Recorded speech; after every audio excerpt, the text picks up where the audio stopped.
Hey friends, before we dim the candles and lean in close, quick housekeeping. If you savor these midnight dives into the weirder corners of history, tap that subscribe bell like it's a church gong summoning the monks to compline, and drop a comment telling me what time it is in your corner of the world. I truly love scrolling through the timestamps. 3 a.m. in Sao Paulo, lunchtime in Melbourne, dawn just breaking over a sleepy farm in Wisconsin, seeing our cozy global listening room glow. Now find a blanket, set your phone face down so the light doesn't glare, and let's tiptoe into tonight's quiet scandal. Imagine you're a baker's apprentice in a damp Flemish town, year 1381. Your day is a blur of kneading dough, stoking the communal oven, scraping stray flour off your forearms.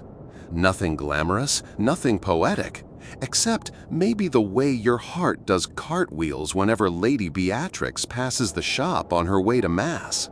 She's impossibly out of your league.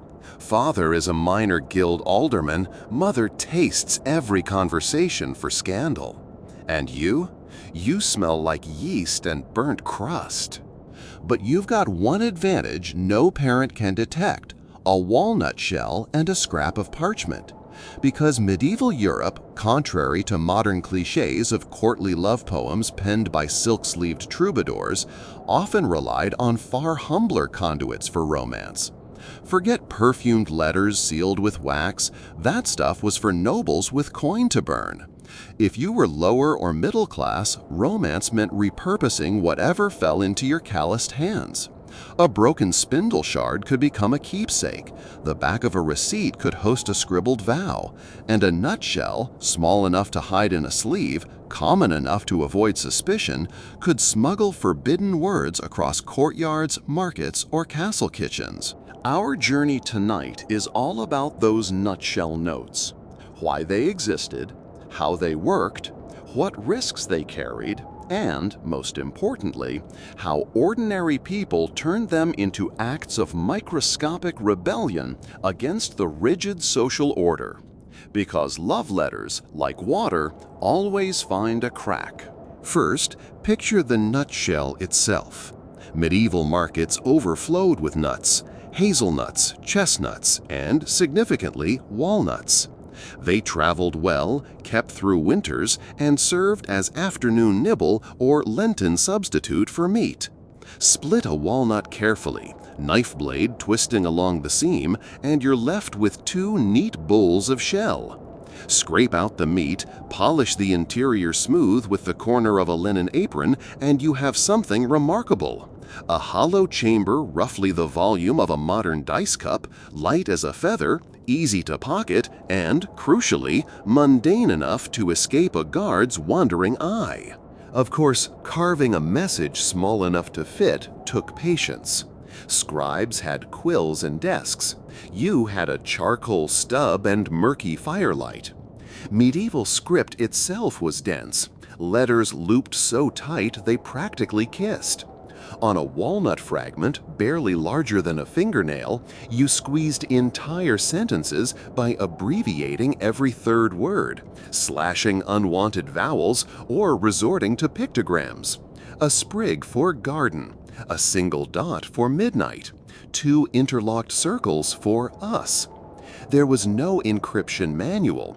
Secrecy lived in shorthand, born of shared jokes and nearsighted squints. Once written, the note curled into a ribbon thinner than a spider web. Slide it into one shell half, lay a wisp of wool over top to stop it rattling, press the halves together, and seal the seam with a brush of rendered tallow. The result? A walnut that looked, weighed, even smelled exactly like the others in a vendor's basket. Only the sender and receiver knew that one of them contained something spicier than protein. But wait, you ask, already tugging your blanket closer, how did messages actually change hands? That's where the markets, monasteries, and pilgrim roads come in. In a medieval town, crowds formed predictable eddies, Morning mass, midday trade, evening ale. Lovers plotted routes like chess masters. Maybe our baker's apprentice stacked fresh loaves near the stall where Lady Beatrix's maid bought rye each Wednesday. With one casual sweep of a bread peel, he could nudge the doctored nut into the basket, paid for along with the grain. That evening, the maid would split walnuts for supper stew, notice the odd seam, smuggle the shell to her mistress, and the chain continued. If church walls could talk, they'd betray thousands of passing glances timed to the clunk of censers and Latin chants. The faithful knelt shoulder to shoulder.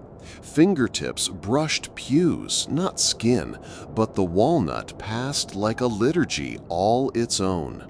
Comments? Let me know the strangest place you ever hit a note. Yes, even if it was a crumpled chemistry class doodle tucked into a locker. We shouldn't romanticize this too much. Danger gnawed every corner. Literacy hovered around 10% for townsfolk, much lower outside cities. If your beloved opened the shell only to stare at cryptic squiggles, misunderstandings sprouted faster than mold on bread. Worse, if a priest or family steward intercepted the nut, accusations of witchcraft or coded heresy could follow. Remember, Europe still simmered with paranoia over secret cults and rebel sects. A shell stuffed with mysterious glyphs looked suspiciously like sorcery. People were fined for less, like wearing the wrong shoe color on feast days. The nuts themselves also posed logistical nightmares. Rats adored them.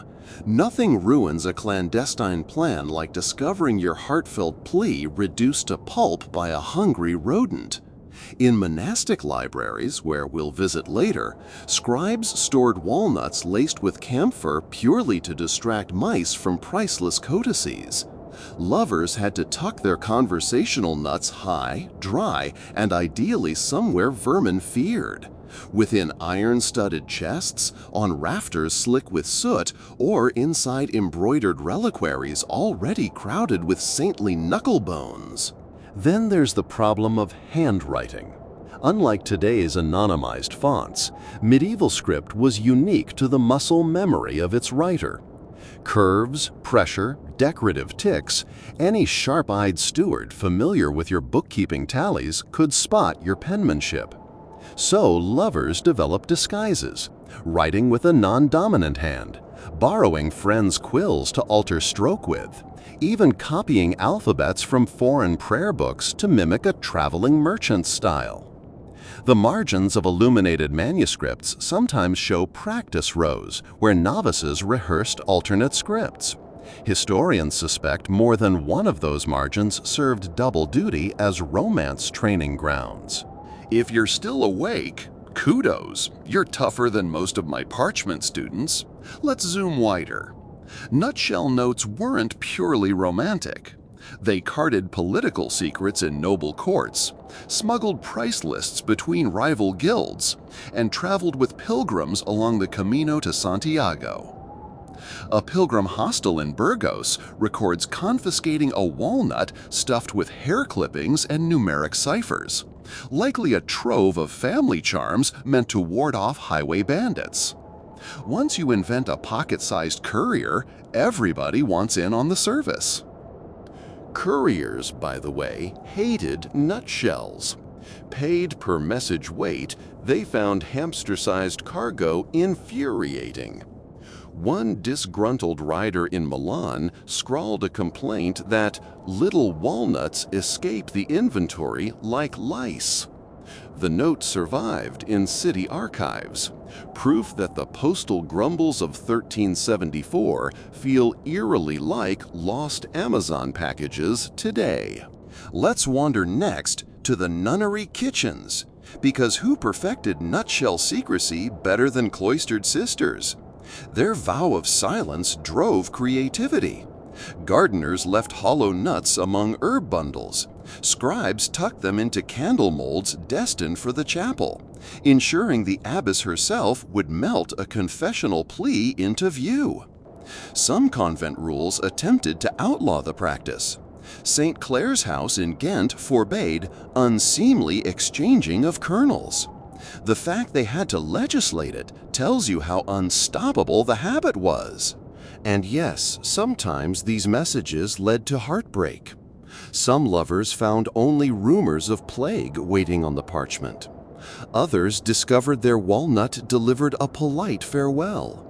Families arranged new betrothals fast when dowries shifted or livestock died. Because while romance is universal, medieval economies were brutal accountants of love. Imagine cracking open the shell beneath moonlight, expecting a promise, finding instead, "Father sold my hand to a wool merchant in Rouen. Forgive me." The ink smears where tears hit soft. Heavy stuff. Take a breath, maybe a sip of water. If your eyelids droop, let them. The great thing about history is it waits, all hushed corridors and half-burned torches, until you return. Before we pause for the night, picture one last scene. Winter, 1392. A frost-silvered orchard outside York.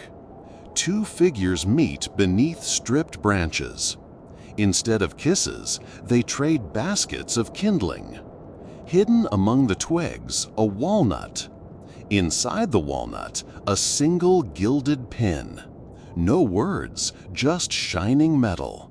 It says, "After Yule, I'm yours." She hides it under her sleeve. It will prick her skin all week, tiny private reminder of warmth ahead. That's the hush we're chasing tonight, the quiet bravery of small things.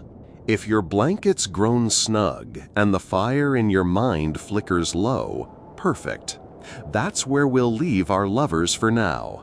Hearts thrumming like lutes in the dark, walnut codes spinning between them. The next morning, the baker's apprentice wakes before the cock crows. Palms still tingling from the memory of last night's secret orchards. The town around him is poised between velvet darkness and pearl gray dawn, when chimneys only whisper and even the watchdogs dream.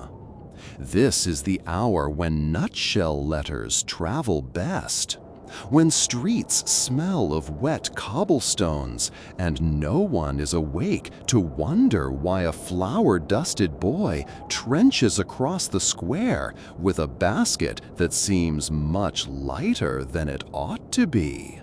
You follow close, breath clouding, heart steadying to the muffled slap of his boots. He reaches the guild hall well before the clerks arrive, ducks under an archway, and crouches at the base of a rain barrel. Between warped staves, he slides last night's second walnut. This one meant for a journeyman mason whose sweetheart churns butter 2 parishes away.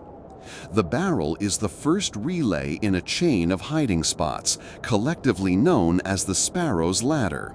7 way stations scattered through back alleys, each watched very unofficially by an apprentice, alewife, or altar boy. By twilight, the walnut will ride a cartload of lime mortar to the city ramparts, then tuck itself beneath a loose stone, where the mason collects it at shift's end. The network is elastic, improvised, and breathtakingly fragile. One loose tongue or one curious cat pawing at a hiding spot and the whole ladder snaps. Yet it works, because every rung is bound by a currency rarer than silver: sympathy. Apprentices pass the shell because they remember spinning in secret after the harvest dance. Alewives do it because their husbands died on campaign, and the memory of a hidden kiss is the last tax they refuse to surrender. Even the altar boy, terrified of eternal damnation, does it because the world beyond the cloister gate is full of locked doors, and a single walnut key feels like rebellion blessed by the saints themselves. Speaking of keys, let's divert down an echoing corridor of monastic ingenuity. Because monasteries, far from being romance-proof vaults, were crucibles of clandestine exchange. Libraries hummed with scriptoria, where parchment rustled like autumn leaves, and the men and women in double houses who copied psalters all day needed little coaxing to experiment with micro-writing. Picture Brother Matthew bending over a wax tablet, carving lines so tiny they resemble the hatch marks on a fish's scale. He isn't drafting scripture, he's compressing a 3-verse poem into 14 characters, each chosen for the shape his beloved Sister Magdalene can recognize. He will scrape the wax smooth afterward so no abbot suspects a detour from duty, then copy the microscopic code onto a strip of vellum so narrow it looks like a white eyelash. That eyelash slides into a walnut, the walnut nestles into a basket of sacramental grapes, the grapes travel to the nunnery for Sunday's Mass, and soon Sister Magdalene is blushing behind her veil, deciphering a love song the size of a caterpillar. Censors tried to stamp it out, of course. By 1420, the Cistercians issued an edict forbidding unnecessary commerce of kernels, noting that such traffic breeds levity among novices. The Dominicans went further, threatening offenders with a week of bread and water confinement. But discipline only sharpened invention. In Avignon, someone discovered that if you boil a walnut in lye for 12 minutes, the shell turns bone white and brittle. Cracked later, it leaves no brown fragments to betray its tampering. Records show abbots complaining of vanishing nuts, unable to prove whether mice, monks, or demons were the culprits. Outside cloisters, another obstacle loomed, the periodic nut tithe. During shortage years, lords taxed forest produce, requiring peasants to surrender a portion of every gathered nut for castle stores. This turned the humble walnut into contraband if removed unregistered. Lovers adapted by hollowing hazelnuts instead. The shells were thinner, messages shorter, but hazels grew in hedgerows bordering farmland and escaped tithe tallies. A 1413 manor roll from Warwickshire lists fines for pilfering hedge fruit, a bland phrase masking an epidemic of love letters pried out by suspicious reeves.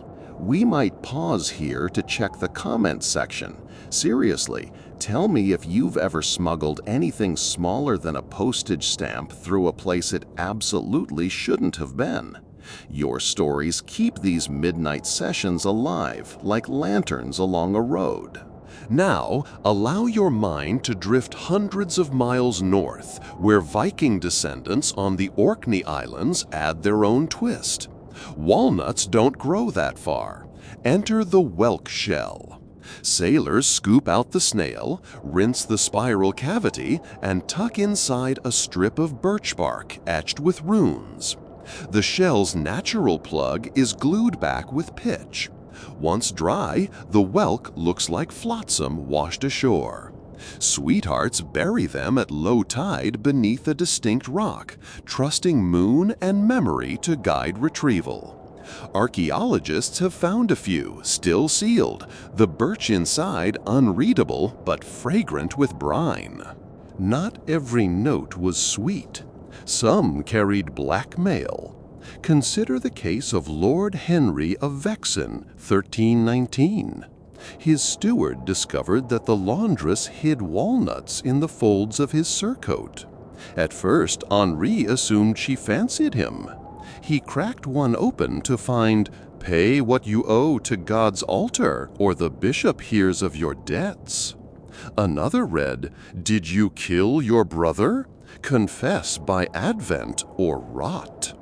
The laundress was arrested, swore she only delivered nuts left anonymously at her door. The culprit was never found. Chroniclers dubbed it les noix noires, the black walnuts, fearful sign that even nobles couldn't outriddle the shell's whisper. Time to widen the lens again. How did illiterate lovers manage? They leaned on tokens. A pressed violet indicated longing. A sliver of candle wax promised nightly prayers. And walnuts themselves could host scent rather than script. Clove oil for passion, myrrh for mourning, sage for steadfastness. Open the shell, inhale, decode. One London apothecary sold message powders that changed color when exposed to breath, staining the shell's interior crimson. Whisper your vow onto the powder, snap the halves shut. The recipient cracked it, saw the blush, and knew words had once floated inside, even if none remained. Of course, accidents turned comedy.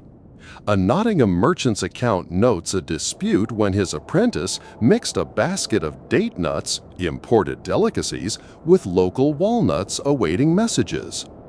The master's wife bit into what she thought was candied fruit and nearly swallowed half a political manifesto criticizing the mayor. She spat ink for days. Literal ink. Dates preserve moisture. Parchment bleeds. Between mishaps, the practice spread along trade routes. Venetian sailors carried walnut letters to Alexandria. From there, Berber merchants adopted almond shells. The nut of choice shifted with climate, but the heartbeat was identical. Love and defiance packed inside something a sparrow could carry. Let's tilt into darker terrain, punishment. 14th century Paris law allowed wall time for note smugglers, culprits chained to the city wall during market hours, exposed to mockery. Records list 16 such sentences over 20 years, equal numbers men and women. Imagine standing there, arms aching, while passers-by pelt you with nutshells, ironically emptied of meat. Some victims kept their dignity by reciting prayers, others cursed creatively. One gutsy brewer's daughter sang tavern ballads so bawdy the crowd ended up cheering rather than jeering, turning her shame into local legend. The city fined her extra for inciting merriment under correction. Yet for every captured courier, a dozen slipped free. Because while officials scanned saddlebags, they seldom checked rosaries. Enter the Ave bead hack. Carve a walnut into a perfect sphere. Drill a hole, thread it onto a prayer cord between glass beads. Unscrew a tiny stopper, and a hair-thin vellum coil springs out. Say 10 Hail Marys while your heart drums iambic verse. When danger approaches, reseal and keep fingering the rosary. Piety unassailable. Speaking of verse, let me drop a challenge. Write a single-sentence love note that could plausibly fit on your thumbnail. Post it below. My favorite earns a shout-out next episode. And hit that like button if your fingers aren't too busy miniaturizing poetry. Back to our baker's apprentice, weeks pass. Lady Beatrix sends word, within a nutshell naturally, that her family will travel to Bruges for trade talks. She begs a token to carry on the journey. The boy panics. He owns nothing fine. In desperation, he whittles a tiny dove from stale bread, bakes it hard in the oven's residual heat, slips it into a shell along with 3 poppy seeds, symbol of dreams. He recruits the sparrow's ladder, but a late frost has sickened half the runners. The chain falters. The token stalls 2 stations shy of Beatrix's glove. Here's where you come in. Yes, you, drifting somewhere between consciousness and slumber. Would you gamble your apprenticeship to cover those last steps?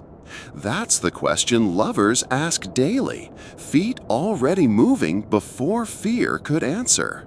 One final tale before your eyelids shut. In 1502, Bologna, a physician cataloged cases of nut-induced palpitations, claiming that the anticipation of reading hidden letters caused dangerous heart rhythms. He advised parents to feed daughters almonds instead, larger shells, harder to conceal. Within a decade, almond love notes outnumbered walnuts 3-to-1 across Emilia-Romagna. The human heart, it seems, will rewrite supply chains quicker than any merchant. And there, dear listeners, candle stubs gutter. Let the bakery's embers fade, the sparrow's ladder rest. Tomorrow night, we'll follow Lady Beatrix's carriage on the perilous road to Bruges, where border guards wield nutcrackers like daggers and coded perfumes linger in silk sleeves. Torchlight flickers across rain-slicked paving stones as Lady Beatrix's carriage rattles beneath Bruges' eastern barbican, and you're riding shotgun, steam billowing from horse nostrils like twin dragons. The gate wardens lift lanterns, eyes narrowed against the drizzle, but they're searching crates for contraband wool, not walnut-sized secrets. In your pocket rests the stale bread dove, the poppy seeds, the slim hope of a baker's heart, all stalled 2 relays back when the sparrow's ladder shivered under frost. You volunteered, because who sleeps when a love story teeters on unfinished? And now your pulse is the drum that drives this tale forward. Inside the carriage, Beatrix counts rosary beads made of jet and prays no customs officer notices the extra, homemade bead shaped from hazel and wax. If he twists it the wrong way, the stopper will pop and parchment will uncoil like a serpent, exposing coded vows. Dream me warm, I dream you safe. She murmurs her prayers louder to drown the rattle of her nerves. Outside, gilt banners slap the wind, red for dyers, blue for weavers, yellow for coopers, colors so vivid they feel like waking dreams after the dusky monochrome of the road. The city smells of wet hemp, river mud, and cinnamon leaking from tavern doors. Your first task, deliver the bread dove without raising eyebrows among Beatrix's chaperones, 3 ants sharp as tailor's shears. They'll watch every servant approaching the carriage, but they're less wary of messengers from the Guild of St. John's Infirmary, because the sisters often send herbal balms for travelers' swellings. Perfect. You duck into a side street, swap your cloak for a borrowed infirmary tabard, and sprinkle the dove with a dusting of dried chamomile to mask the scent of oven crust. Will the ruse hold? Only if you walk like you've changed bedpans for a decade, slow, shoulders rounded with dutiful fatigue. While you maneuver, let's widen our lantern beam to other courier tricks blossoming across Europe, because nothing breeds creativity like forbidden affection. In Prague, glassblowers fuse hollow marbles the size of peas, each harboring a rolled vellum sliver. Hand a lover a rosary strung with those beads, and they literally pray through paragraphs. Along the Dalmatian coast, pearl divers trade cuttlefish bones carved flat and inked with love knots, then baked until chalky white again. A dip in lemon water later, the script blooms black as midnight, alchemy of secrecy and citrus. And in Moorish Andalusia, orange rinds are flayed paper thin, inscribed, coiled into cinnamon sticks, and resealed with clove heads so convincing that inquisitors sniff spice instead of suspicion. If any of these hacks spark your imagination, smash that like button. A single click is our modern clove head, sealing future stories in algorithmic amber. Back in Bruges, the ruse works, almost. An aunt waves you closer, eager for balm against carriage lag. But the driver's whip cracks and the horses jolt forward, forcing her to step back. You tuck the bread dove inside a velvet pouch on the seat, bow, retreat. A heartbeat later, the carriage disappears down a canal-lined boulevard toward the inn, Mission accomplished? Not yet. You still have to retrieve Beatrix's reply before dawn and feed it into the ladder's returning circuit. Otherwise, the baker will stand beneath his cooling racks tomorrow morning wondering whether love traveled all this way only to drown in Flemish rain. So you shadow the entourage across Bruges' nightscape. The town is a labyrinth of bridges and mirrored water, every lamp doubling itself in ripples. Sailors sing guttering shanties. Cloth merchants haggle even after dark because wool waits for no sun. You pause beneath an overhanging timber balcony where two students from the university debate Aristotelian metaphysics with tankards raised. Their argument drifts down. Is form inherent or imposed? Lovers would say both. The walnut's form is imposed discipline. The message inside is inherent chaos forging its own destiny. Drop that in the comments if you've ever hidden your true shape inside a borrowed shell. No judgments here. We've all been walnuts at some point. At the Swan and Shears Inn, Beatrix's party disembarks. A chimney already exhales roast goose. Stable boys unhitch the horses. You slip around back, locate the kitchen window, and watch steam fog the panes while scullions slice onions into moons. Lady Beatrix appears briefly near the hearth, shaking rain from her cloak. She presses a hand to the velvet pouch, bread dove intact, and her smile kindles brighter than the Spitfire. Then she vanishes up the stairs. Now the long vigil. You perch between stacked ale barrels, counting tolling bells. One for every quenching ember in the inn's hearth. One for every beginner subscribing below. Yes, you, huddled in bed. Tap subscribe like tucking a note into our communal walnut.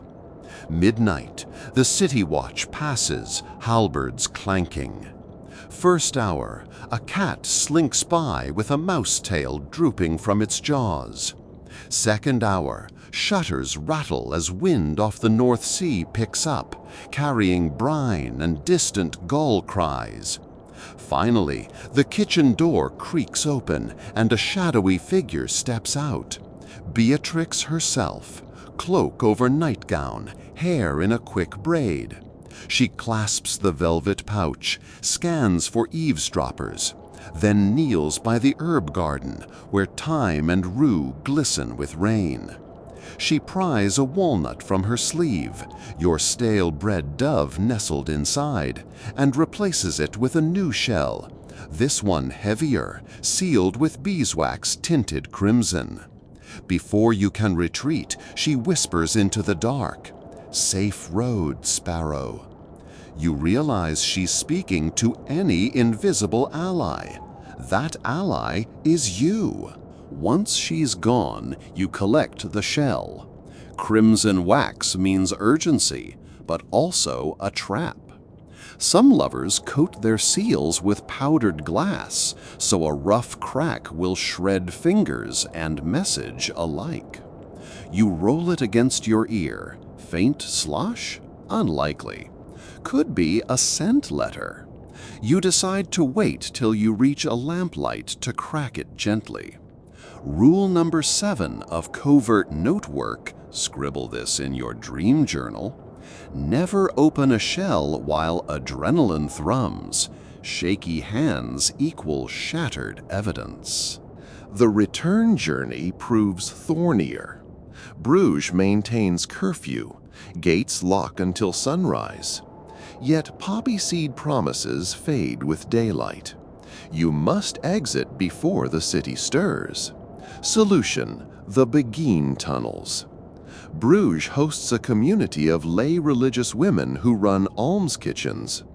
Beneath their compound lies an old grain drain that slips under the wall to orchard fields. You barter 2 silver studs from your cloak for passage. Inside the tunnel, candle stubs glitter like fallen stars, and the air reeks of spilled ale and wet stone. The Beguine Guide quotes Psalms, but changes the subject when you ask her name. Anonymity is the tax for safe transit. Halfway through, she pauses, lifts a pouch of walnuts from her habit, and tosses one at you with a knowing grin. He's in Ghent. Tell him I still sing the night prayers. Before you can answer, she's vanished down a side passage. You tuck the shell away. Another debt on the latter ledger. Outside the walls, dawn bruises the horizon peach gray.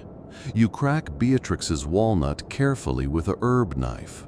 No powdered glass, just a folded square of fabric so thin it could be onion skin. Unfurl it to reveal cross-stitched letters in cardinal thread, a single word, anchor, followed by a stitched compass rose pointing southwest. You inhale. The cloth carries myrtle and mint, herbs of fidelity and courage. Anchor, compass, southwest. A code? Maybe she's pledging to hold steady while the baker sails new opportunities, or signaling a rendezvous at the Anchor Inn along the Southwest Quay. You scribble possibilities on your cuff, but the sun climbs and you've miles to cover.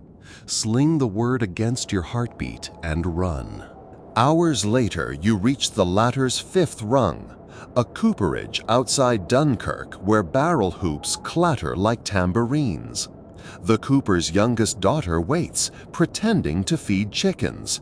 You hand her Beatrix's shell. She swaps you the Beguine's walnut, already bound for Ghent via fishmonger cart. Information flows faster than river current when goodwill wheels the boats. We could chase each shell, but let's linger on the art of codecraft stitched into Beatrix's cloth. Medieval cryptography wasn't only alphabets.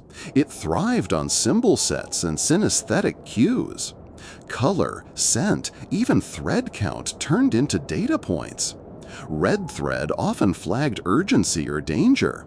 Blue signaled safe passage. Gold marked divine invocation. Compass roses, meanwhile, mapped to tavern names, the Anchor, the Star, the Rose and Lantern, because sailors carried those signs in memory long after land greened out of sight. A two-petal compass might indicate noon, a three-petal dawn meeting.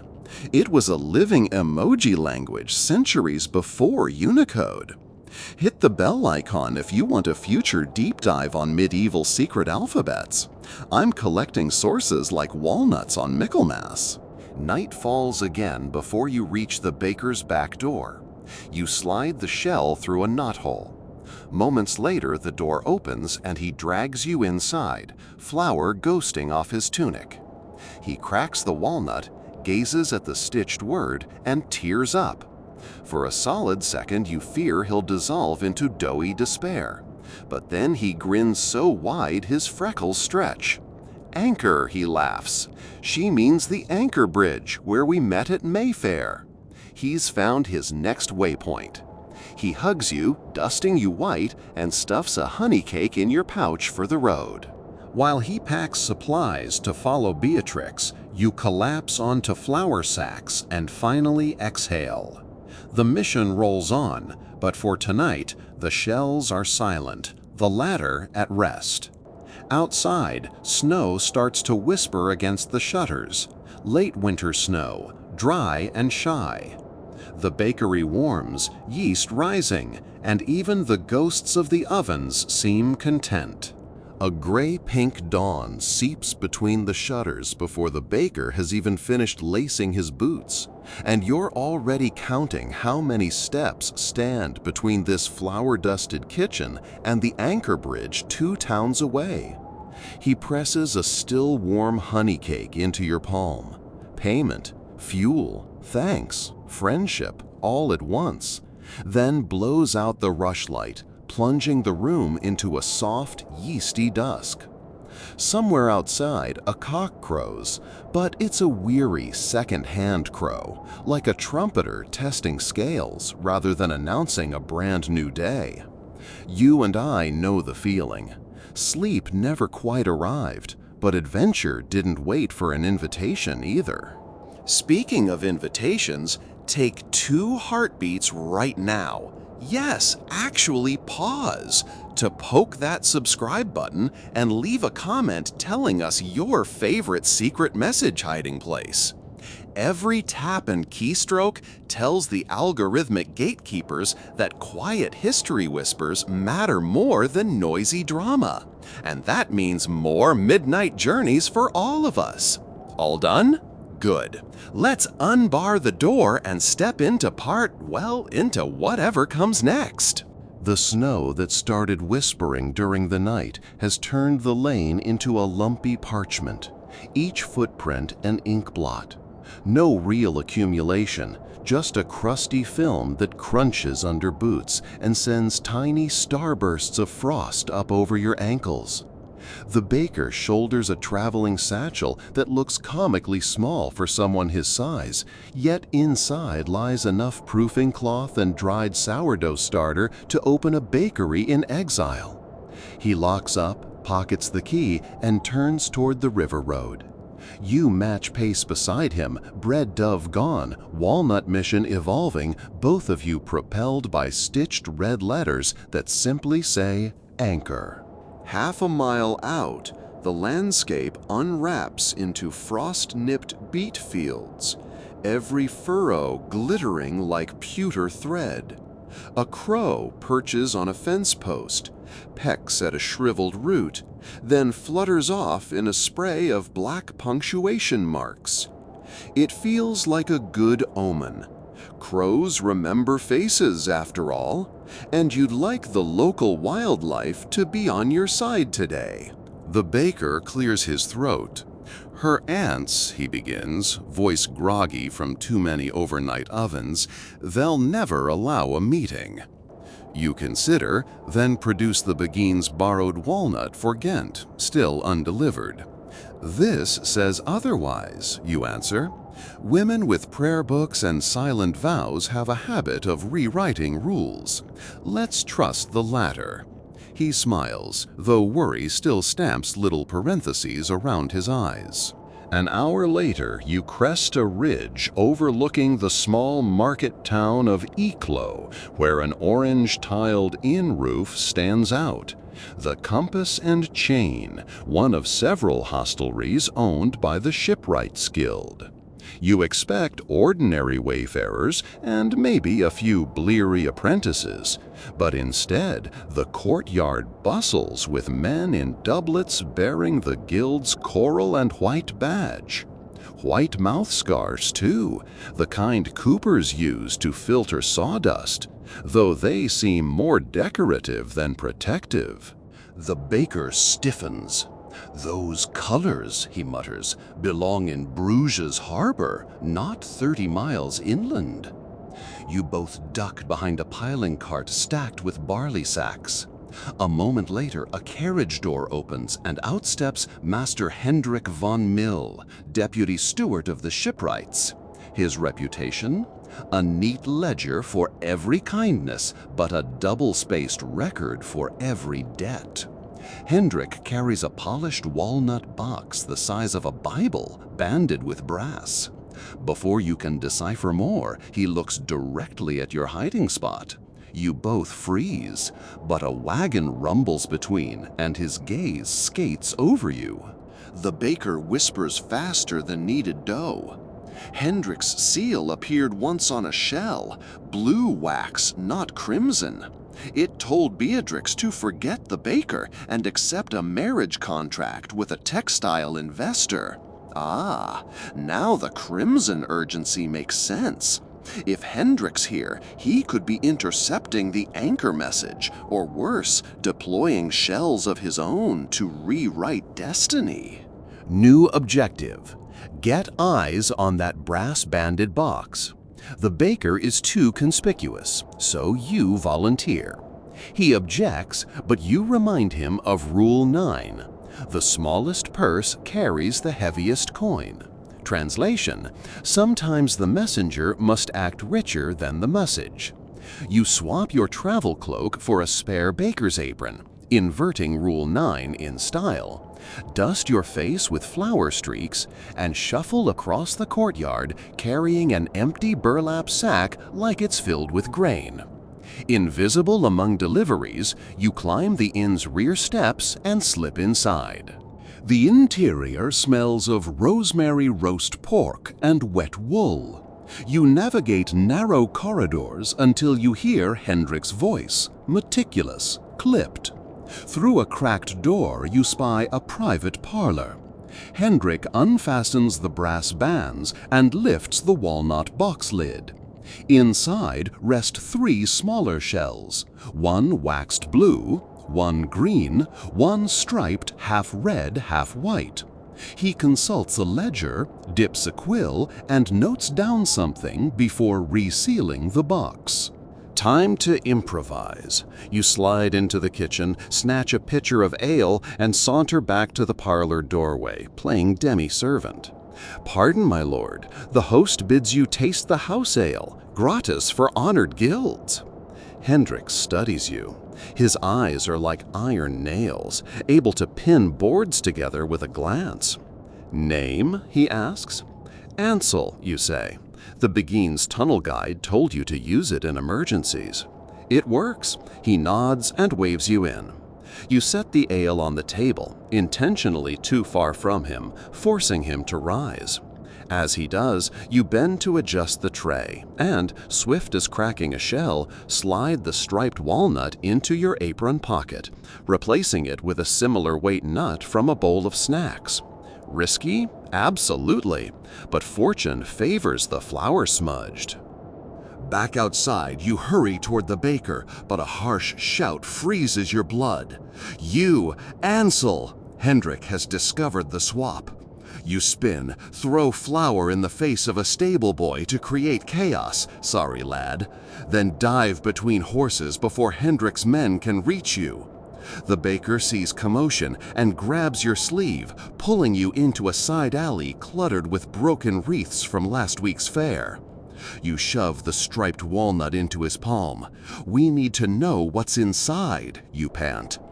He retrieves his pastry crimper, sharper than any dagger when jealousy is the dough, and gently scores the wax so it peels without cracking the shell.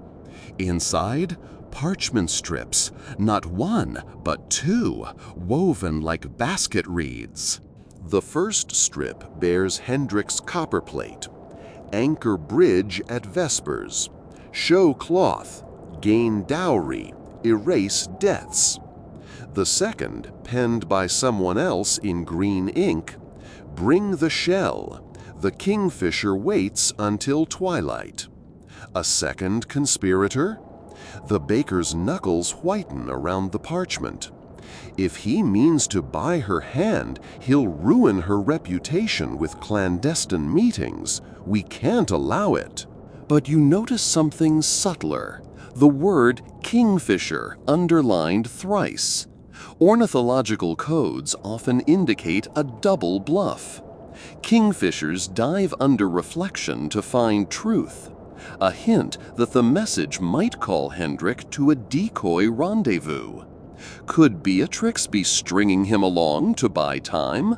Or is someone manipulating both lovers?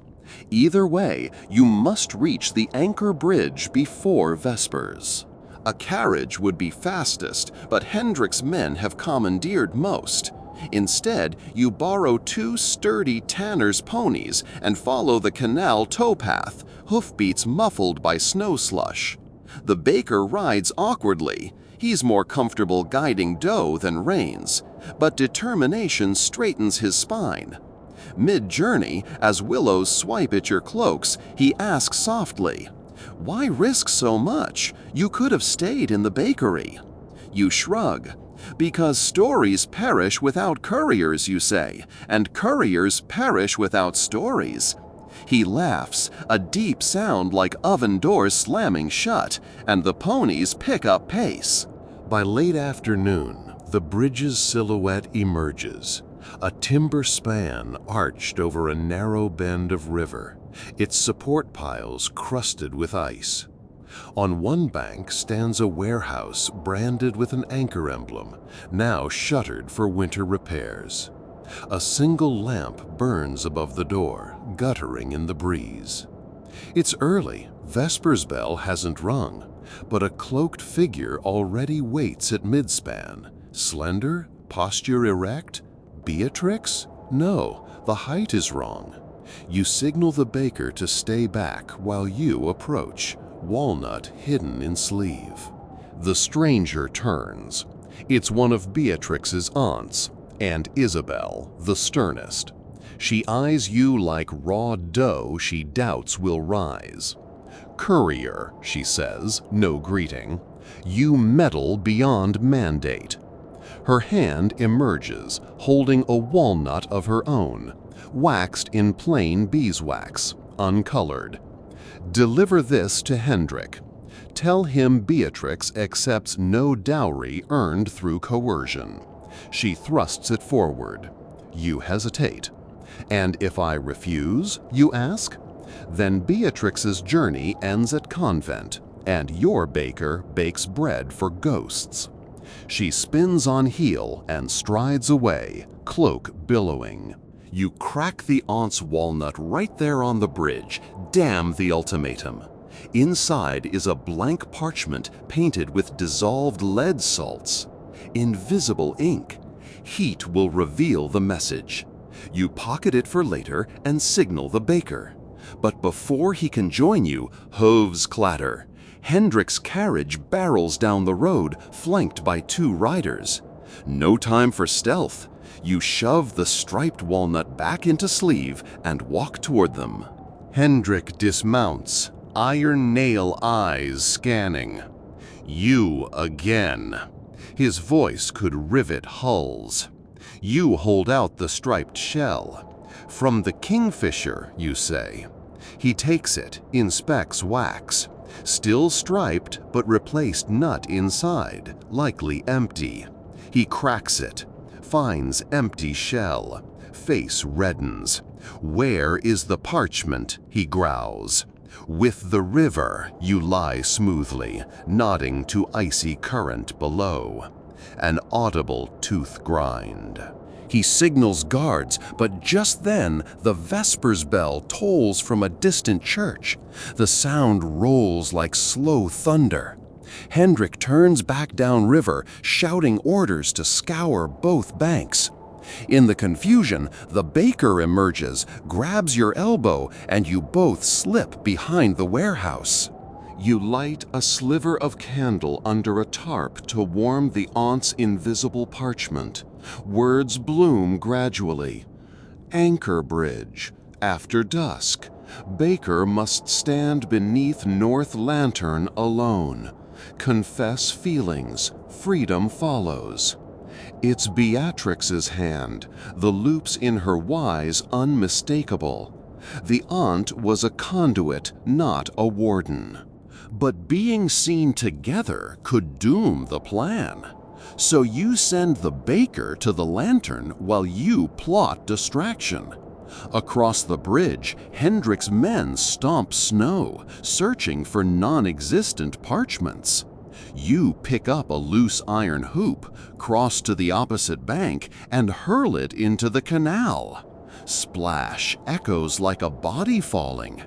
The riders pivot toward noise, ride off to investigate. Night settles. The single lantern above the anchor warehouse frames the baker like a halo turned sideways. He waits, hands clasped, breath streaming. Footsteps. Beatrix appears from a side alley, hood low. She steps beneath the lantern. He starts to kneel, but she stops him, lifts his chin, and presses something into his palm. A hazelnut, unsealed. In the dim glow, he cracks it. Inside, a silver ring worked to resemble 2 intertwining vines, and a slip of cloth embroidered, "Marry me.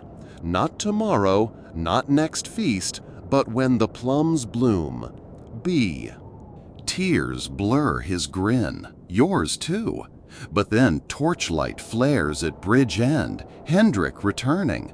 You whistle, the signal for ladder step 7, and the Beguine from the tunnel appears on cue, rowboat at the canal edge. She waves frantically. Beatrix and Baker dash, jump into the boat. You shove it off, then vault onto the bridge rail to stall Hendrik. He storms up, grabs your cloak. You stall with truth. They crossed the water on love's back. You can't chase that without drowning. He curses, barrels past, sees empty canal, roars frustration so loud a roosting swan flaps into sky. You fade into alley shadows and watch the rowboat glide under arches, lovers huddled close. Snow softens the world into silence, as if the night wishes them undetected passage. You inhale cold air, tasting pine pitch of distant hearth fires, and realize your role is done for this leg. Tomorrow another note will travel, another shell roll under another palm. A single oil lamp flickers above the boathouse door, casting gold tremors across the canal, while the rowboat noses into shadow like a shy cat returning home wet-pawed. You hop down from the footbridge, boots splashing into slush, and jog along the wharf just in time to catch the prow line that Beatrix tosses ashore. The Beguine guide, Sister Marguerite for tonight, though the city records know her as nobody, secures the stern, then disappears through a concealed hatch so smoothly you'd swear she's part ferret. Before we slide any farther into moonlit conspiracy, quick pause for housekeeping. If this midnight history caper has you grinning like a baker with free honey, tap the subscribe button, throw a candle emoji in the comments, and tell us which medieval city you'd risk frostbite to send a love nut toward. Every click feeds the algorithmic gargoyles that keep these stories aloft, and honestly, they're getting cranky without snacks. All right, lanterns low, heartbeat high, onward. Beatrix leaps to the dock. Her cloak snags and rips, releasing a puff of ambush-scented lavender, but she doesn't flinch. She hugs the baker, your baker now, not just any flower knight, and he holds her as though she might evaporate in the cold. You give them 4 breaths of privacy, then clap lightly. We have something Hendrik does not, a head start. Let's use it before the Torch Brigade reacquires its sense of direction. The Beguine reemerges carrying 3 bundles wrapped in oilcloth. She thrusts one at each of you, keeps the 3rd for herself, then points inland toward a crooked lane lit only by frozen starlight. Pilgrim House 2 streets up, she whispers. Painted sign of St. Julian, patron of hospitalers. Knock twice, whistle once, recite Psalm 42 in Latin, but only the first clause. They'll open. The baker blinks. I barely know the Kyrie, let alone Latin. You roll shoulders. I'll handle the words, you handle the heartbeat. He accepts this division of labor with a grateful nod. You cut through silent streets, boots skidding on ice. Beatrix keeping pace despite skirts clogged with river mud. Somewhere behind, Hendrik's men shout orders, muffled now like thunder buried in snowdrifts. You sense you're threading a needle whose eye shrinks every minute. At the Pilgrim House, a lantern dangles from a nail. You rap twice, whistle an off-key minstrel line, then murmur, "Quae mod modum desiderat servus." Locks slide, the door opens to reveal a sleepy friar with hair like scattered straw and eyes that hold no judgment, only quarter-lit curiosity. He motions you inside. The interior smells of sheep tallow and clove. Pallets are lined under an arched ceiling painted with saintly footnotes, little vine scrolls and marginal doodles of fish swallowing keys. The friar introduces himself as Brother Job, no pun lost on the universe, you suppose, and hands each of you a wooden token engraved with a star. Guests in transit, he says. Stars sleep upstairs. He pauses at your frost-bitten fingertips. And mail? You nod, produce the blank parchment with lead salt ink from your pocket, now folded inside the walnut shell you kept as decoy. He pockets it without looking, as naturally as offering a benediction. Up a narrow staircase you find a single drafty garret with 2 pallets and a barrel stove barely glowing. You stoke it from tinder stored in your oilcloth. Beatrix removes the bakery apron that served as her disguise, reveals traveling clothes underneath. Woolen hose, double-stitched bodice, a small knife sewn at hip. The baker's admiration is so unfiltered you consider dropping a tapestry over his head, privacy perks, but decide time is too short. You discuss options. Remain here till dawn and slip out with a pilgrim caravan. Hike the timber road west to Newport and find passage to France. Or risk Bruges, the heart of Hendrik's influence, yet hiding in plain sight amid crowds preparing for Candlemas. Beatrix votes Bruges, twisting the stake right next to Hendrik's rootstock, she says. The baker agrees. You caution, spies love busy ports. She counters, so does anonymity. Decision sealed. Before sleep, Beatrix withdraws a walnut, plain unsealed. My final shell, she says, placing it in your palm. Deliver to Aunt Isabel by dawn. Inside, new instructions that shift rumor onto safer rails. You weigh it, feel nothing rattle. She winks. No parchment this time, simply a ruby earring. The one Hendrik gifted her under pretense of guild gratitude. Returning it signals her allegiance has changed. Symbolism over script, even a walnut adapts. Sleep creeps in fitful bursts, punctuated by distant bells and the wind's metallic whine through shutter cracks. Sometime just after matins you rise, leave lovers cocooned together, and steal into the still dark alley. Mission: find Isabel before Hendrik intercepts her. The city feels hushed, expectant. Snow dusts every sill like a layer of unmilled flour. Morning traders shuffle crates of herring, the salt smell cutting the night's sweetness. You navigate by memory. Aunt Isabel's townhouse near the Dyer's Canal. Lanterns flicker inside when you arrive. She's awake early, likely orchestrating damage control. You rap discreetly. A maid cracks the door. You extend the walnut. For Lady Isabel, urgent.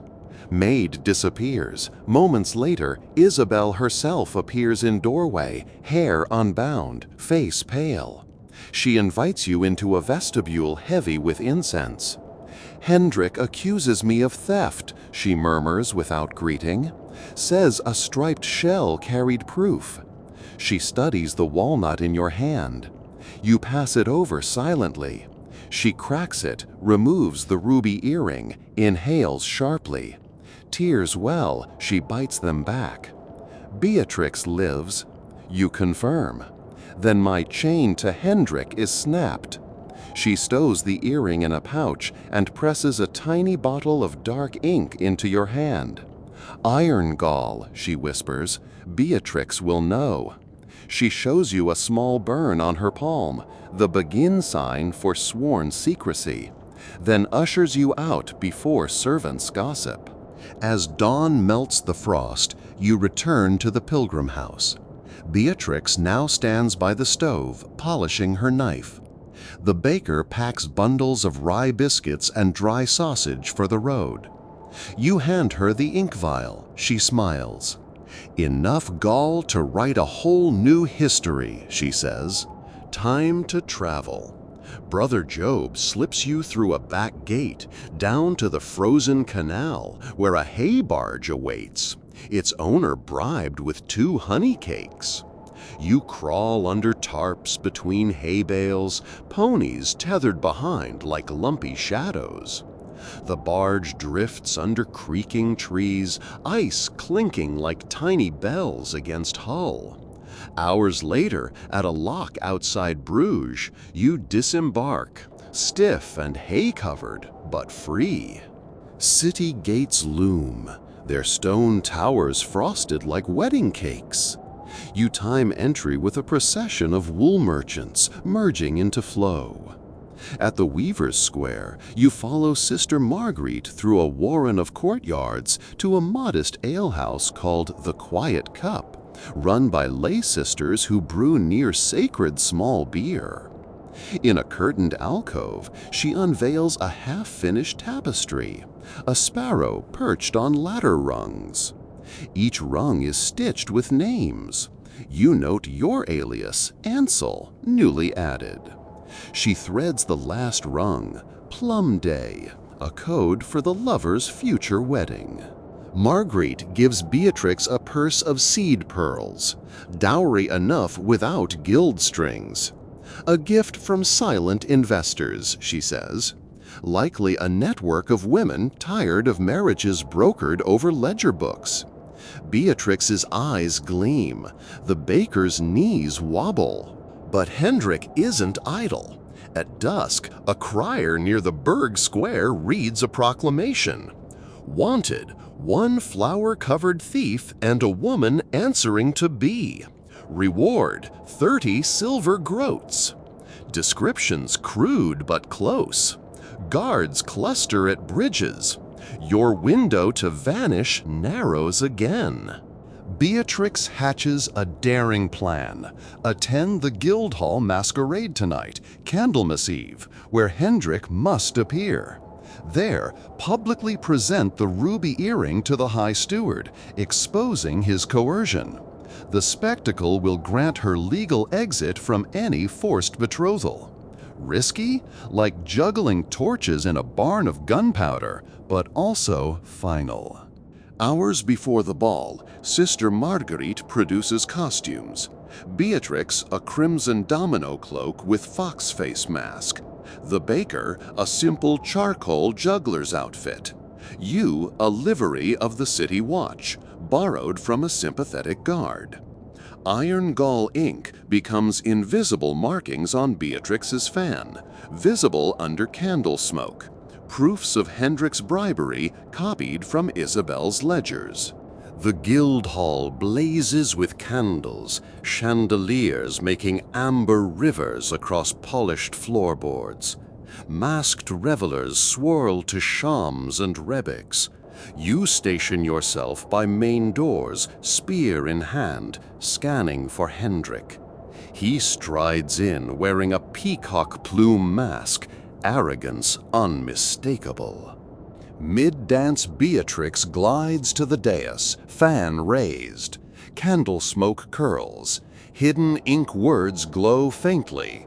Dowry forged, consent falsified. Gasps ripple. Hendrik lunges, snatching the fan. But the High Steward, an austere man fond of theatrics, intercepts. Reads the glowing glyphs, then motions guards. Hendrik sputters, protests sabotage. The steward lifts the striped walnut you'd swapped earlier, now filled with sawdust, holds in aloft as evidence of deceit. Pandemonium erupts. You seize the moment, whisk Beatrix and Baker out a side corridor as Hendrik is escorted to antechamber for questions. On the quay, Sister Marguerite waits with a covered wagon.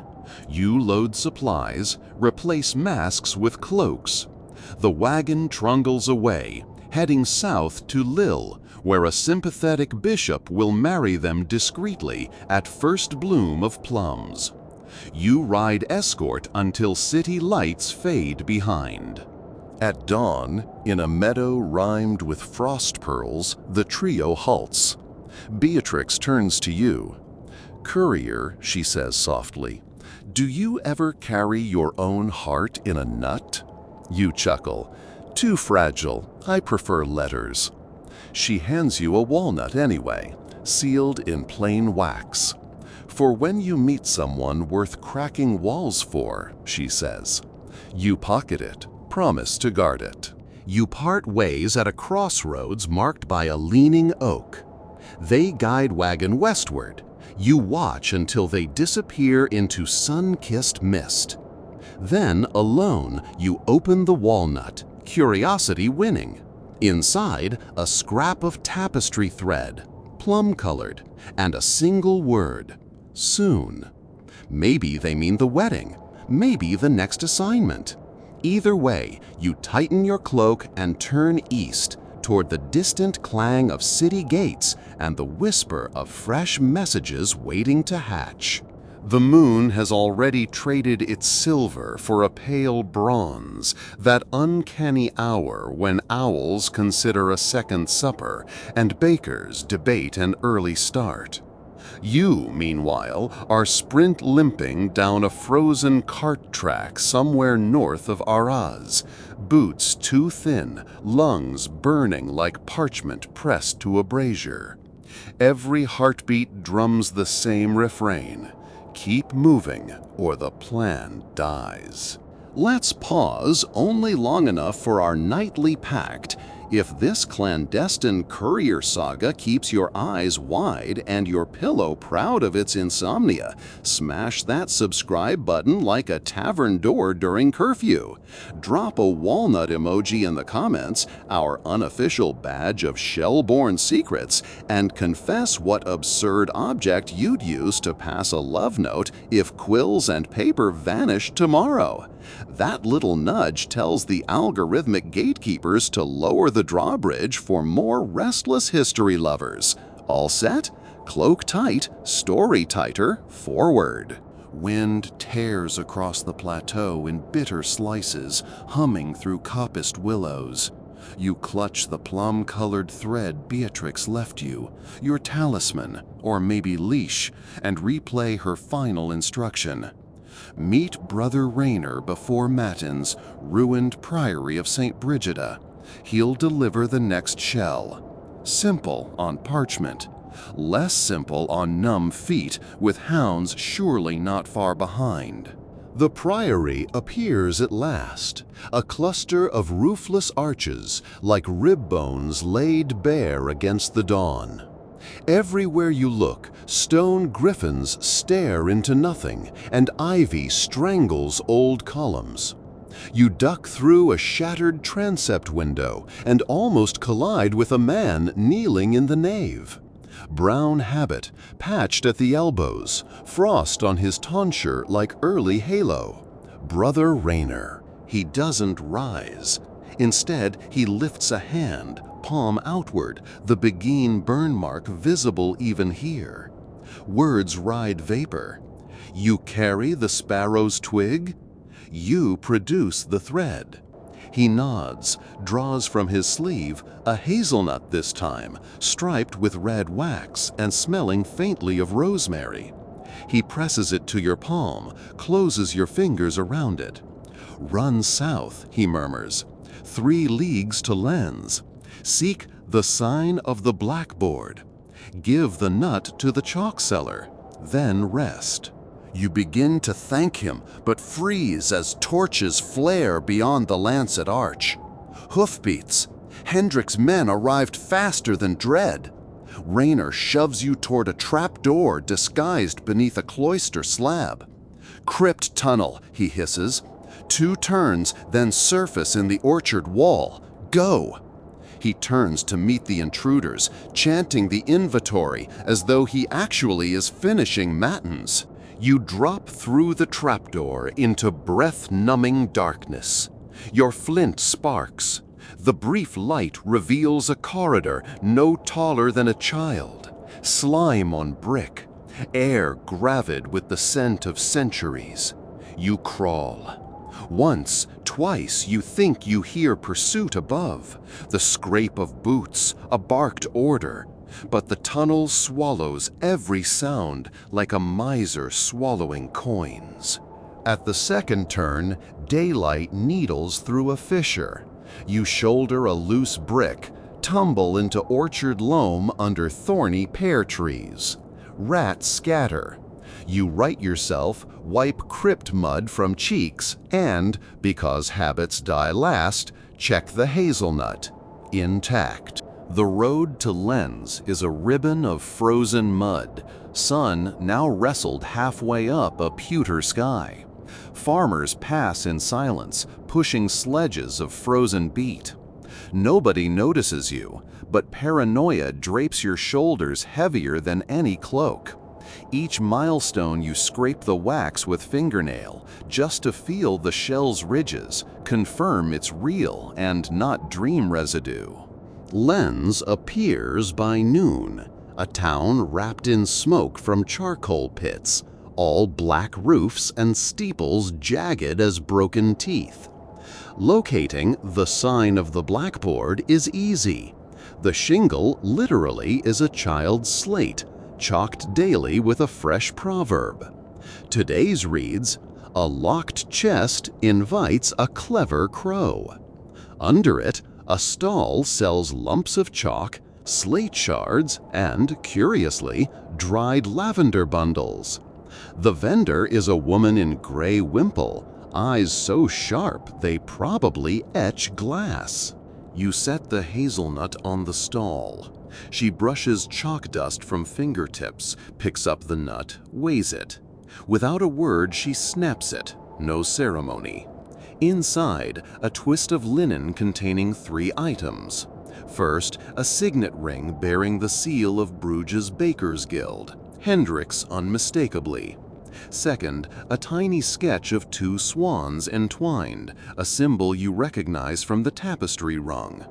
Third, a scrap of parchment no larger than a postage stamp that reads, "Trust the crow before the swan. Midnight, Maubeuge, warehouses." The chalk seller scans the market, then slips the linen into her bodice and replaces the nut with a small slate tile etched in invisible gall ink. Handing it to you, she murmurs, "Hold over flame." Then she resumes hawking chalk as if squirrels deliver encrypted nuts to her every hour. You duck into an alley, borrow heat from a brazier outside a cobbler's booth. Letters bloom on the slate in smoky brown. Ansel, turn east to Mons first. Take grain cart. Disguise as lay brother. Eat nothing sweet after sunset. Beneath, a crudely scratched crow. Sweet after sunset? Odd dietary warning. But Sparrow Network never writes fluff. You tuck the slate inside coat lining and head for the eastern gate. By dusk, you're perched atop sacks of millet, the grain cart rocking like a cradle along rutted track. The driver, Brother Odo, claims allegiance to the Abbey of Saint Amand, but sings tavern ballads too well to be devout. He met you at Road Inn, accepted your fabricated letter of passage, and offered ride for price of silence on his flask habit. Works for you. Night chills deepen. Odo starts humming about rosined fiddles and easy virtue. You study the constellations, mapping progress. A sliver moon emerges, the color of tarnished tin. And then you remember the chalk seller's caution. No sweets. You've eaten only hard cheese, so fine. But Odo, generous in vice, passes a jar of quince preserves. Sticky syrup gleams in starlight. You decline politely. He shrugs, scoops with 2 fingers, smacks lips. Half an hour later, he vomits over the side. Cold sweat sheens his brow. You steady the reins as he gasps, "Devil's own quince, bought off a peddler." Your pulse spikes. A sweet curse? You drag Odo onto sacks, tie reins to cart frame, guide mule yourself. His breath is ragged but alive. Whatever toxin, small dose. Chalk seller's note saved you. Approaching Mons, the guard lifts lantern, barely noting your tonsure wig. He waves you through. Have they orders not to hinder clergy? Useful. Within walls, you steer cart to Hospital of St. Waltrude. Sisters accept Odo, brew antidote of thistle and honey. Safe sweetness, they claim. You donate coins, secure fresh sandals, and more vital, a charcoal stick. In the hospital scriptorium's dying firelight, you scribble crow's sigil on slate piece left blank. A nun sees, raises eyebrow. You feign piety, a devotion device. She smiles, offers ink for your prayers. You thank her, pocket tiny vial. Midnight ride to Maubeuge now looms. You purchase a cob gelding from stable. A horse with more bones than flesh, but better than feet. The road is black velvet sprinkled with hoarfrost diamonds. Each hoofbeat seems too loud. Somewhere an owl calls, answered by distant wolf. The November night gnaws your ears, but inside chest a fire of purpose crackles. Maubeuge warehouses squat along the Sambre, dark hulks with boarded eyes. You tie horse in alley, slip between barrels to the appointed door marked by a crow scratched in pitch. Inside, vast emptiness, smells of flax and mouse droppings. A single shielded lamp glows near stacked crates. And there, to your astonishment, sits Aunt Isabel, veiled in sable, posture regal as ever. She smiles thinly. "Welcome, courier of walnuts. We meet face to face." You bow. Did the ruby fan scandal break Hendrik? Broke, twisted, but not toppled. He fled Bruges south, poisoning waters. She gestures to crates. These hold forged indulgence certificates and counterfeit guild seals. Proof enough to bury him if delivered to the right tribunal. Then why risk meeting here? To ensure they reach Claremont Parliament tomorrow. She pulls out a palm-sized casket. Inside, dozens of hazelnuts, each wax-striped differently. Couriers can be captured, but bunches harder to track. She offers you a ceramic pilgrim flask. Carry this as holy water. Inside, nuts stay dry. A door creaks. From shadow steps Beatrix, travel-stained, eyes blazing. The baker behind, cloak torn but grin unbroken. Reunited already? She explains. The wagon outran pursuit until near Cambrai, where Hendrik's mercenaries set roadblocks. They detoured, lost provisions, gained resolve. She trusts no one more than you to finish the job. Conversation breaks as a small boy darts in, crow emblem stitched on cap, reports riders approaching Riverside. Hendrik's crest. Alarm rings through your veins. Isabel shoves the casket into your satchel. Escape by water, she commands. Old mill sluice still flows under warehouse into canal. Narrow, but the boy can guide. The boy, Jean, leads you to trapdoor. You, Beatrix, Baker squeeze down ladder into a tunnel where water laps ankles. Lantern in hand, Jean navigates moss-slick ledge to iron grate. He produces a key longer than his forearm. Who trusts a street urchin with such iron? Begin network, obviously.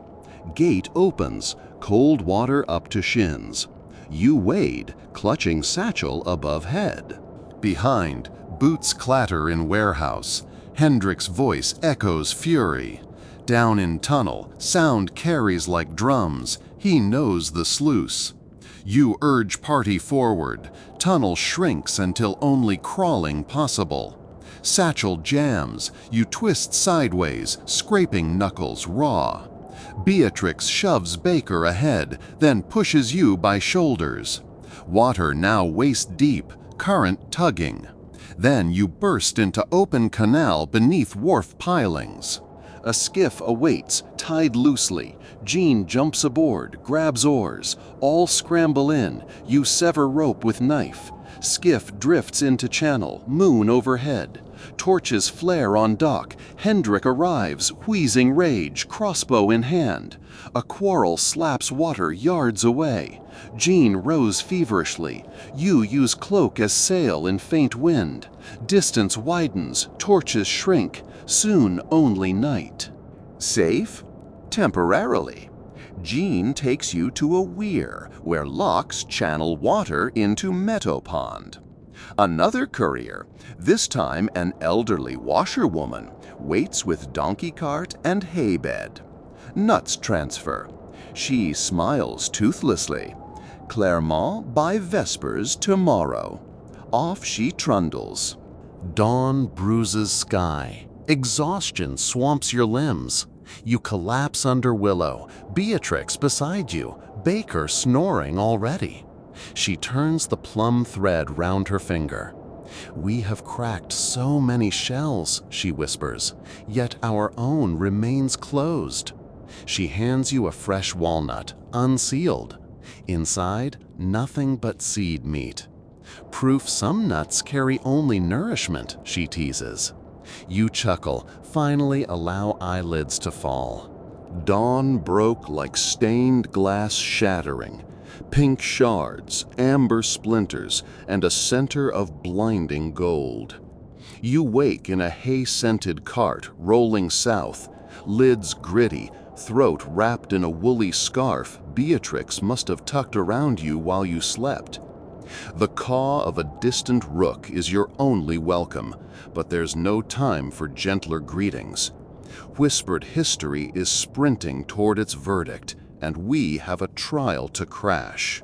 Quick favor before we risk high treason together.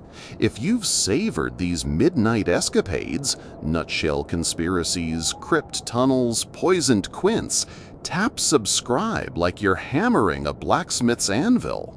Leave a rook emoji in the comments and confess the boldest thing you've done on zero sleep. It helps the algorithmic sheriffs realize this ragtag crew is worth pardoning. Right, cloaks up, hearts steady, on to the last leg. The washerwoman, Maëlle by name, guides her donkey Philemon along frost-crusted lanes flanked by dormant vineyards. You peek from beneath the hay. The ceramic pilgrim flask, now holding a storm of coated hazelnuts, rests between your feet. Every jolt feels like destiny rattling dice. Mel hums psalms off-key, then mutters, "Roadblock at the pass. Men in burgundy livery." Hendricks? His colors change with alliances, but burgundy cloaks were sighted near Arras. Mel clicks her tongue. "Hold still, children." A grin crinkles her face. One missing tooth, infinite mischief. She flicks reins. Philemon lumbers slower, fiending age. You worm deeper into hay beside Beatrix and the baker, who still introduces himself as Luke, though you suspect that's alias 3 of 9. Through gaps you glimpse soldiers playing dice by a charred tree. Their pike heads glint with hoarfrost. One saunters forward, scanning cart. Maëlle greets him with a grandmother's wheeze. Bless you, my sons, spare a crust for an old washer on her way to Clermont's markets. The pikeman eyes the hay suspiciously. Beatrix's hand tightens on yours. Then Mael coughs, a wet, ragged sound reminiscent of last week's plague rumor. Soldier recoils, covers mouth. Move along, he orders, voice breaking. Mael bows, flicks reins, rattling past as soldiers share disgusted whispers about contagion. You exchange wide-eyed relief. A fake cough saved more lives than a sword. Beyond the pass, Mael stops by a copse. Ride the donkey now. I turn east to avoid suspicion. She presses a wooden token, a rook etched on one side, lily on the other, into your palm. Hand this to the gate sergeant at Clermont. He owes my sister. Then, voice turning iron, deliver those nuts. Truth is starving. You, Beatrix, and Luke mount Philemon in turns, trudging across rolling farmland that smells of thawing earth. By midday, the spires of Clermont encircle the horizon like a crown of dull pewter. Smoke columns rise from smithies. Bells announce sext. The city wall looms, gates thrumming with traffic. Carters, pilgrims, a troop of acrobats twirling staves. Gate sergeant is a bull of a man with braided mustache. You hand Mael's token. Recognition softens his glare into cautious respect. The rook commands, he murmurs, then to guards. Clear the way for these clerics. Within minutes, you cross the threshold. No search. Inside, streets snarl with pre-parliament bustle. Everywhere parchment bundles, courier pigeons, merchants shouting oaths about grain tariffs. Look leads you through alleys toward the Guildhall where the Parlement de Clermont convenes, an austere fortress of timbered gables and blue slate roofs. Session resumes at none, he says. We must slip the proof to Councillor d'Aubigny, only honest man in that nest of ravens. D'Aubigny's clerk attends Mass at Saint-Pierre right now, Beatrix adds. We pass through the cloister garden. A brass clock strikes. You split. Luke circles to find disguises. You and Beatrix hustle toward Saint-Pierre. Inside the cloister, roses long dead leave only thorny ghosts. You spy the clerk, Etienne, thin, spectacles ink-stained. Approaching, you notice two figures shadowing him, men in burgundy, Hendrik's watchers. Beatrix grabs your sleeve. Interception impossible, so we distract. She produces a small cloth bundle of flea powder, clove, mint, dried marigold. With a wink, she steps into the cloister walk, feigns dizziness, tumbles in front of the spies. Powder puff explodes. Men cough, eyes watering, curses echoing. Etienne startles. You slip behind, whisper your passphrase. A locked chest invites a clever crow. He freezes, then nods, extends his breviary. You slide a single hazelnut between its pages. D'Aubigny needs to break it before the vote, you whisper. Etienne hides it in sleeve, scurries away as guards chase Beatrix in circles, sneezing. She escapes through herb beds, meets you by East Portal. Laughing, she flicks marigold dust from hair. Eyes red, perfect for penitence, she jokes. You pull her close, gratitude unsaid. Hours stretch like tallow. None of you dare approach Guildhall until d'Aubigny signals. You hide in Boar's Head Tavern, nursing bitter ale. Luciac pores over false indulgences, ensuring seals match ecclesiastical wax compositions. Beatrix drafts summaries on torn paper, translating crimes into plain French for magistrates. Outside, church bells ring none, vespers, then compline. Parliament session drags into moonrise. Finally, a knock. Etienne, breathless. Counselor requests entire dossier immediately. He convinced 2 barons to read evidence in plenary, but Hendrik supporters might seize anything you carry. Luke bundles the forged seals, indulgences, and the ceramic flask of nuts into a cloth satchel. You volunteer to escort. Etienne leads via back lanes to Guildhall's scriptorium door, guarded by heralds in ermine hoods. He presents clearance scroll. Inside, hallways hum with candlelit urgency. Scribes run like ants, parchment piles mountainous. Daubigny appears, a hawk-eyed elder with stooped shoulders but fierce stride. He ushers you into a private chamber lined in tapestries of St. George. You unload proof onto oak table. He cracks 2 hazelnuts, reads micro-scrolls, face whitening. This implicates nearly half the grain syndicate. He opens ceramic flask, counts 30 nuts. These must reach High Chancellor's hands before dawn. He sighs. But Hendrik's assassins rove these corridors. I can't move freely. Solution forms. We'll scatter delivery, you say. Send each nut with separate child chorister after midnight mass. Hendrik can't trace 30 messengers. Daubigny smiles. First time in years, perhaps. Etienne fetches choir boys. Luke and Beatrix inscribe initials on nutshells matching each counselor. Midnight mass ends. Boys depart in 2s, pockets clinking gently. You accompany 3 to ensure safety. Stone corridors echo with Gregorian chants fading. Somewhere, crossbow strings creak. You keep hand on dagger. Near the Chancellor's antechamber, shadows detach, Hendrik's men. You order boys to run. They scatter, monk's sandals slapping. Daggers flash. You parry one slash, shove attacker into tapestry pole, fabric collapsing. Another swings mace. Beatrix arrives from nowhere, smashes pewter candlestick into his temple. Luke tackles 3rd thug, wrestling until guard patrol hears commotion and arrests all of you indiscriminately. Dungeon beneath Guildhall smells of damp ink and despair. Chains clamp wrists. You sit on straw while a jailer mumbles about paperwork backlog.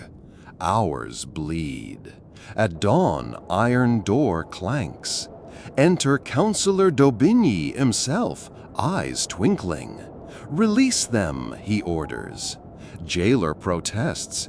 Counselor unfurls parchment stamped with royal fleur-de-lis. By order of High Chancellor, they are crown witnesses. Outside cell, Daubigny clasps your chained hands. The vote concluded just after matins. Hendrik's allies crumbled under weight of proof. An arrest warrant has been issued. As for you, he unlocks shackles, you're cleared, but also wanted by certain vengeful parties. I suggest discreet exit. Beatrix retrieves belongings from evidence bench. Your hazelnut supply gone, but mission fulfilled. Luke's baker grin returns. Time to vanish like sugar in tea. Snowflakes begin their silent invasion as you cross Clermont's southern bridge. Soldiers loyal to Parliament patrol ramparts, Hendrik's banners already torn down. Rumor says he fled east with handful of mercenaries. Others claim he disguised as leper and boarded barge north. Either way, the Sparrow Network sleeps easier. At a wind-bent crossroads, Etienne catches up on pony, bearing sealed letter. From Daubigny, he says, and something extra. Letter thanks you. Encloses small parchment of royal imprimatur granting safe conduct to carriers of the crow. The extra, a single gold noble minted yesterday, stamped with rookie depiction of a rook. Evidence Daubigny enjoyed your joke. Luke chooses westward road. His bakery in Bruges awaits resurrection once Hendrik's debts freeze. He shakes your hand, squeezes Beatrix's, wipes tear. If you ever crave almond tarts without poison, visit. He trudges off, whistle carried by wind.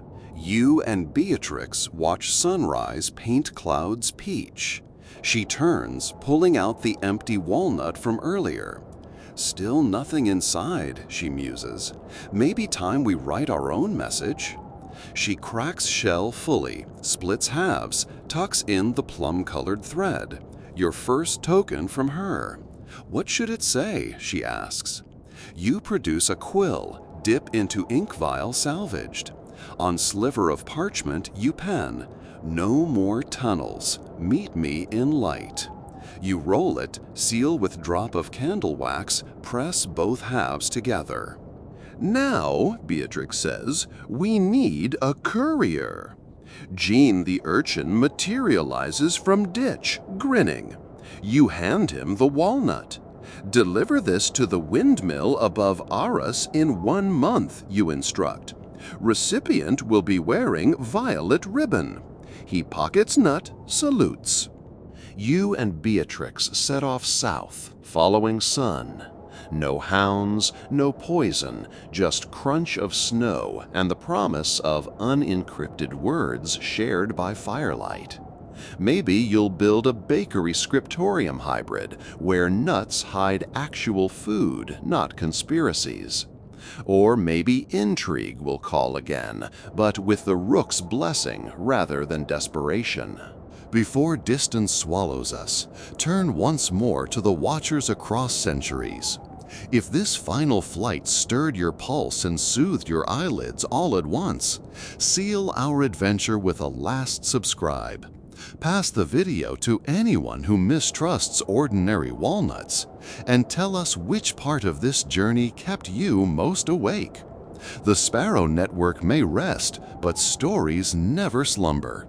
They only wait for the next brave courier, perhaps you. Sleep well, and may your dreams carry messages too delicate for daylight.